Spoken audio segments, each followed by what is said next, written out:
Welcome to the deep dive. Today, we're plunging into some core processes that really make project management tick. We're using insights from a set of slides, based on the latest PMP exam content outline. That's right, focusing on the process domain-specific tasks. Exactly. Tasks 10 through 17, I believe. It's really the how-to of getting projects done effectively. And it's not just theory, right? This is the practical stuff, the fundamental mechanics for guiding a project from getting organized all the way to wrapping it up. Precisely. So our mission today is to unpack what these slides are telling us, pull out the really crucial bits, and understand how these steps connect in the real world of actually running projects. Yeah, because they do connect. It's not just a list. We're covering a fair bit of ground. It's almost like following a project's life cycle through these key processes. We are. We'll hit on integrating planning, executing for value, which is huge knowledge transfer, managing changes. Always a big one. And handling artifacts, setting up governance, dealing with issues as they pop up, and then finally, how to properly close out a project or maybe just a phase. Sounds like a comprehensive look. Okay, let's dive right in, starting with planning. Task 10, integrate project planning activities. What's the main challenge here, really? Well, the thing is, a project plan isn't usually just one document, is it? You've got scope plans, schedule plans, cost, risk, comms, you name it. Right, lots of pieces. Exactly. And this task is all about making sure those pieces aren't just, sitting there separately. They need to be aligned, consistent, and actually function together as one sort of master plan. So it's less about writing each individual plan and more about the weaving them together, making sure they all point the same way. Precisely. You're consolidating them, looking hard at the dependencies. Like, if the scope creeps, how does that really hit the schedule and the budget? Not just guessing. You're hunting for gaps, analyzing data you gathered, and this is critical, figuring out what info needs to go where and when. And the slides stress that this project management plan, this master plan, isn't static. It's a living document. Oh, absolutely key. It has to be. Projects don't happen in a vacuum, right? Things change, new info comes up, risks happen, changes get approved. The plan must adapt. But not just randomly updated. No.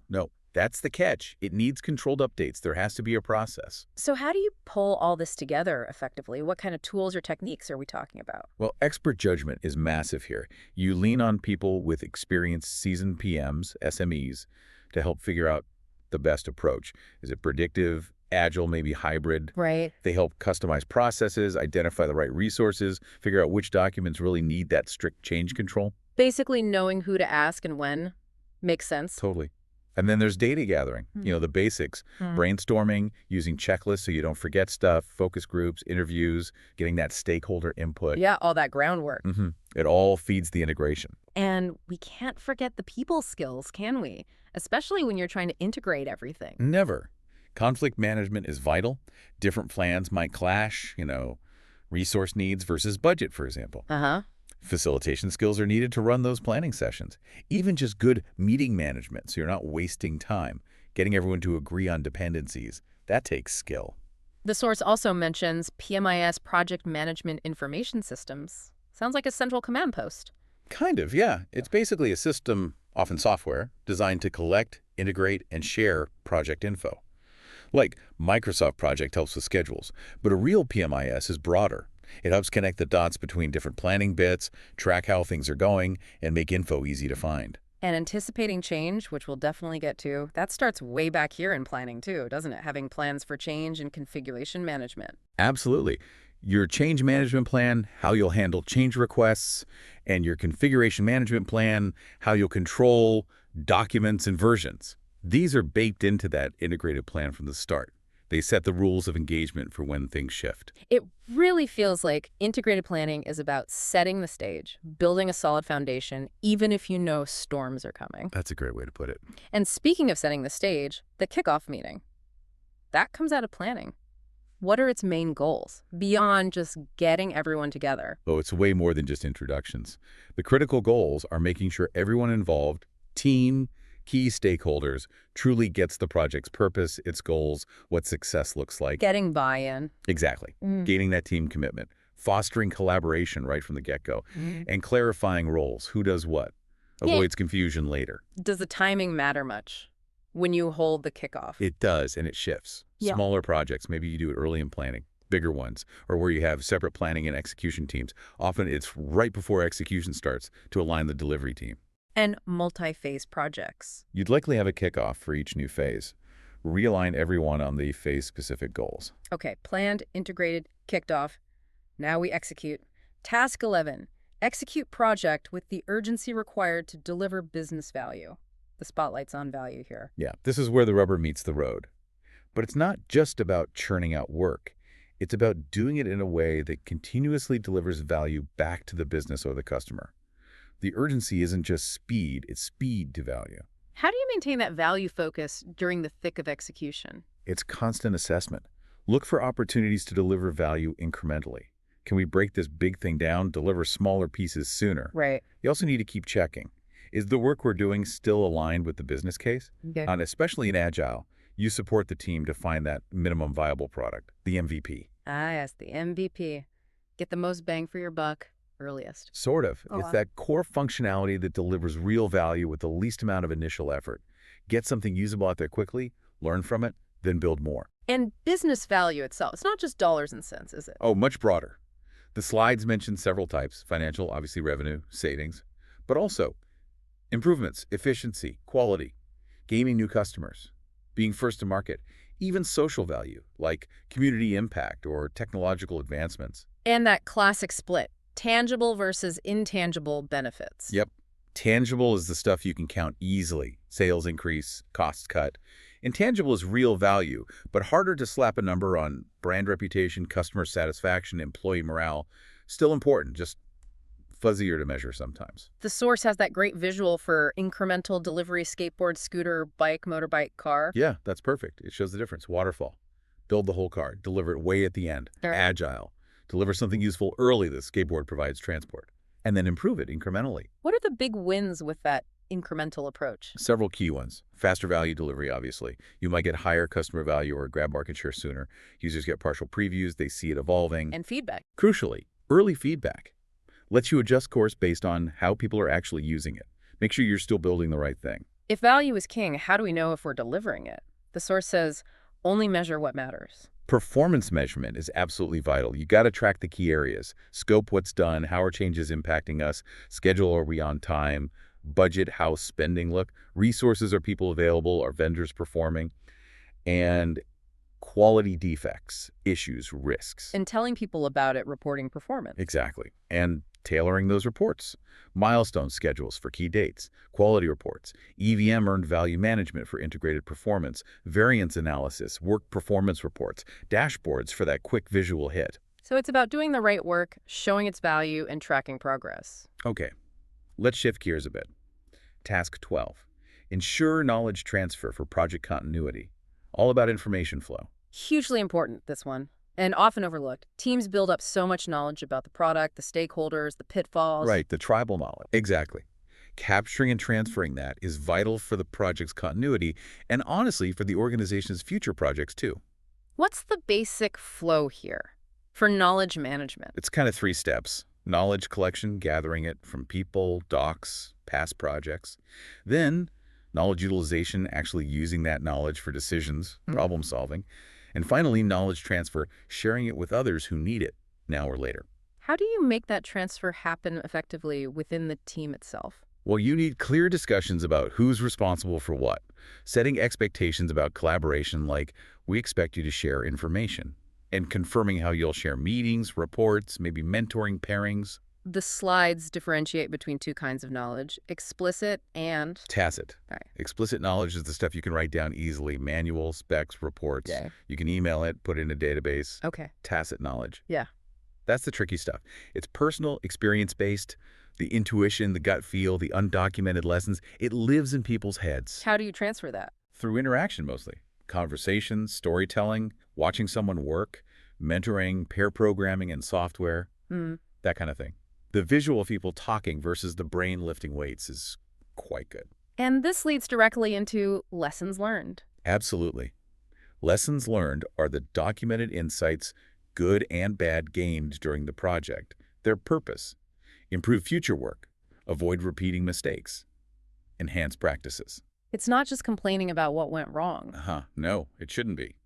Documenting them provides a reference, helps understand why things happened, and can seriously reduce risk down the line. So you have the lessons learned register for this project. Right. You capture things as they happen during the project. And the lessons learned repository for the whole organization. Exactly. That's the historical database. Huh? Finalized lessons from many projects go there, ideally categorized, so future teams can search and learn from collective experience. What kind of people skills does a PM need for managing knowledge? A few key ones are mentioned. Leadership to show it's important.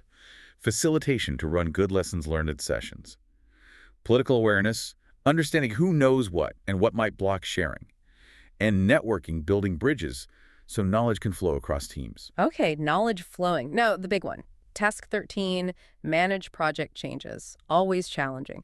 Why is this so critical? Because change will happen. It's almost guaranteed. Yeah. Good change management stops small risks becoming huge problems, keeps the project aligned with what's needed now, and honestly, it keeps stakeholders happier because their inputs are handled systematically. What's the PM's main job in this? The PM's right in the thick of it, identifying potential changes early, assessing the full impact scope, time, cost, quality, risk, everything, following the established process rigidly. Communicating. So you almost have to embrace change, not just fight it. That's the modern view, especially with adaptive approaches. Anticipate it, have a strategy ready, follow the strategy when change hits, and figure out the best response to keep moving forward. And this is governed by integrated change control. That's the formal process name, yes. It's structured. It ensures changes are reviewed, assessed, approved, or rejected, and managed systematically across the whole project. Stops chaos. Steps involve review, impact assessment, approval rejection, updating everything affected, and telling everyone. The change management plan lays out how this works for a specific project. Exactly. It's part of the main PMP. Answers the practical questions. Who can ask for a change? How do we evaluate it? Who approves? How's it tracked? How's it communicated? Even, how much effort does this process itself take? Why do changes crop up so often? What are the usual suspects? Common causes listed include initial estimates being off, you just learn more as you go, stakeholders suggesting value-added improvements, new rules or regulations popping up, or sometimes requirements were just missed early on. And the change control system is the actual framework, the forms, the tracking. Yes, it's the practical toolkit. Standard forms, tracking logs, defined processes, clear approval levels, and often a change control board or CCB. Ah, the CCB. The gatekeepers. Often, yes. A formal group, usually cross-functional, that reviews significant change requests and decides whether they get approved based on the overall impact. There's even a detailed 10-step process outlined for handling requests. Yeah, it's quite thorough. From meeting stakeholders, filling the form, logging it, analyzing impact, informing people, submitting to the CCB or sponsor, getting the decision, updating all the docs, communicating the outcome, and finally, implementing the approved change. It's a workflow. And not all changes are created equal, right? Different types. Correct. The slides mentioned corrective actions to fix performance that's off track, preventive actions to stop a potential future problem, defect repairs to fix something that's broken or non-conforming in a deliverable, and just a change, a modification altering a baseline. How does this look different in traditional versus agile worlds? Big contrast. Traditional is usually very formal, linear, often CCB-driven. Change can be seen as disruptive to the baseline plan. Agile expects change. It's iterative.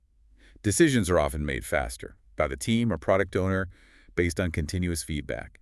Changes get integrated quickly, often shown in demos.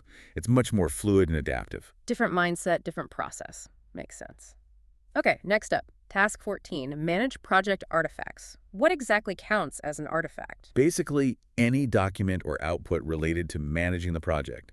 Think of them as the project's paper trail, its memory, its communication tools. So everything about the project, not just the final product. Exactly. Their purpose is huge.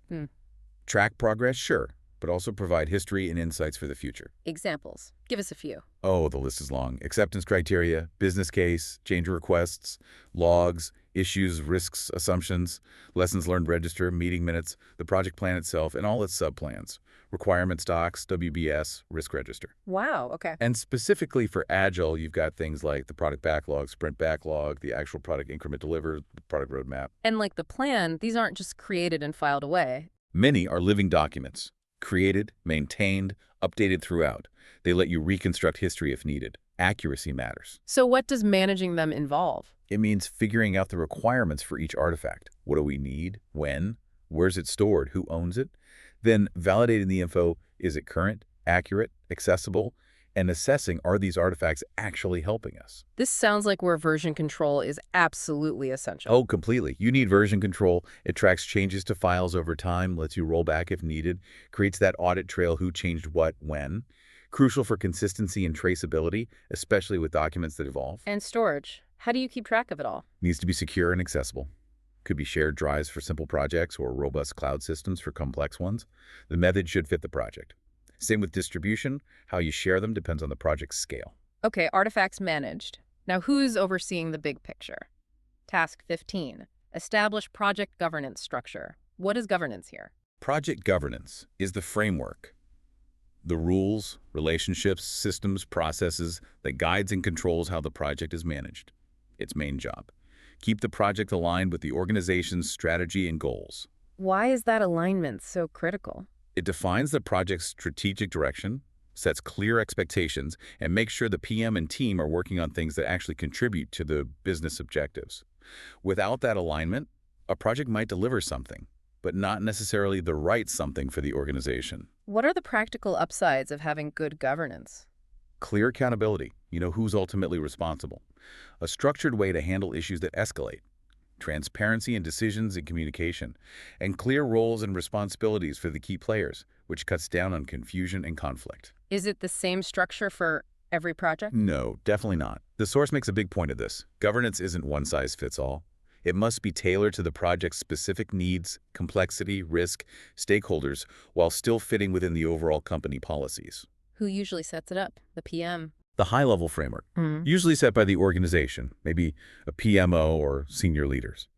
But the project manager often has to tailor or apply that framework based on the project's specifics, constraints, regulations, stakeholder needs, how much oversight is really required. And there's typically a group overseeing things, right? A governance board? Exactly. Sometimes called a project board or steering committee. They provide that strategic direction, oversight, and make the big decisions the PM can't make alone. Usually includes the sponsor, senior managers, maybe PMO reps, key stakeholders. What do they actually do?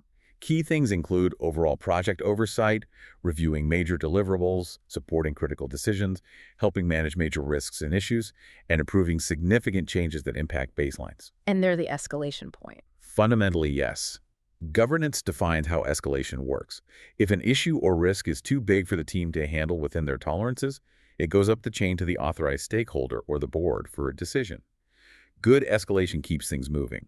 The visual comparing team tolerance to board authority is helpful here. How does governance differ between, say, waterfall and agile? Another key difference. In predictive waterfall, governance often happens at formal phase gates. Big reviews, big decisions, proceed or not. Right. No go. Yeah. In adaptive agile, it's more frequent, more iterative. Reviews might happen at the end of each iteration, focusing on outcomes, feedback, and making quicker adjustments. Less about rigid gates, more about continuous steering. So predictive governance bookends the phases. Pretty much. Beginning of a phase. Yeah. Check assumptions, risks. End of a phase. Check deliverables, get acceptance. And yeah, the slides note to big problems or changes discovered at these points can sometimes lead to stopping a phase or even the whole project. The ultimate governance call. Any tips for making governance actually work well? The source lists a few good ones. Get senior decision makers involved. Keep the governance goals clear and simple.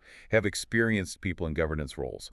Apply it at the right level. Be transparent. And recognize it's something that should evolve and learn over time. Got it. Okay, structure's in place. What about when things go wrong right now? Task 16. Manage project issues. What's the key difference between an issue and a risk? Crucial distinction. An issue is a problem happening now. It's currently impacting project objectives. A risk is an uncertain future event. It might happen later. The traffic light analogy from the source. Yeah. Risk is yellow caution, might happen.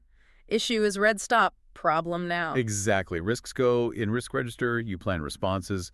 Issues go in an issue log. You need workarounds or solutions now. Issues are always negative. Risks can sometimes be positive opportunities, though we usually focus on the negative ones. What are the steps once an issue arises? First, identify and log it immediately. Don't ignore it. Assess its impact schedule, cost, scope, quality. Then figure out and implement a solution or workaround. and keep monitoring it and updating stakeholders. Being proactive is key. And the issue log is the central tracking tool. Yes, it's where you record everything about each issue. Its purpose is to track problems systematically, ensure they get addressed, and help resolve them effectively. Keeps things visible. What's the typical resolution process look like? Log the issue first thing. Assign and honor someone responsible for getting it fixed. Set a due date. Discuss issues regularly in team meetings. And if it's too big or outside the team's authority, escalate it using those governance procedures we talked about. Clear process for tackling problems. Okay, finally, the end of the road. Task 17. Plan and manage project phase, closure, or transitions. Why is formal closure so important? It's done, right? Not quite. Closure is a formal process, not just stopping work. It involves defining why you're closing success or termination, checking the benefits realized or expected, and ensuring all that knowledge gets transferred properly. It ties up loose ends and provides that official endpoint. And formally accepting deliverables is a huge part of this. Absolutely critical. Stakeholders formally sign off saying the outputs meet the agreed-upon criteria, acceptance criteria, or definition of done. It's the official, yes, this is what we asked for. And those criteria might have evolved, but acceptance is based on the final agreement. What triggers closure besides just finishing successfully? Well, success is the best reason. But projects also close or get terminated if requirements change drastically, funding dries up, major risks make it impossible, the deliverables aren't needed anymore, or external factors, laws, economy, mergers kill it. Quite a few potential endings. What activities must happen during formal closure? There's a pretty standard checklist. Get formal acceptance. Conduct a project audit. Notify the rest of the organization. Update those OPA's organizational process assets. Close project accounts. Make final payments. Archive all the project info. Release the team and resources. Transition the deliverables, the handover. Close out all contracts. Document final lessons learned. And prepare the final report. It's a formal wrap-up. That transition, the handover, sounds really important. It is. Transferring the output to the customer or the operations team sometimes needs its own detailed plan. Involves training, documentation transfer, clear communication, maybe planning for some post-go-live support. And transition readiness, the receiver has to be ready. Hugely important. You can build something amazing, but if the users or the business aren't ready to take it on, you lose value. You need to assess readiness. End users, business folks, the project team doing the handover, the support teams taking over, everyone needs to be set. The slides specifically mention closing procurements and payments during closure. Right. Procurements close when the contract terms are met by both sides. While some might close earlier, final project closure ensures all are done. No lingering contracts. Payments are made per the contract terms, often finalized at closure. Don't delay payments unless the contract says so. And benefits realization checking if the project actually delivered value. It ties in here, yeah.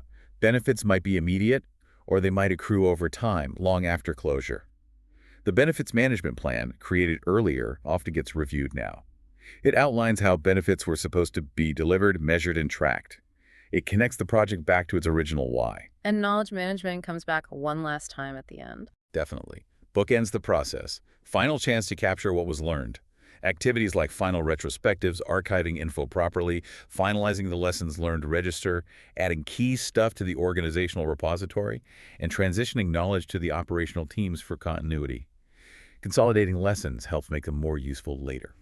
And that very last piece, the final report. Yep, the summary document. Overview, final scope, did we meet objectives, quality, cost, schedule.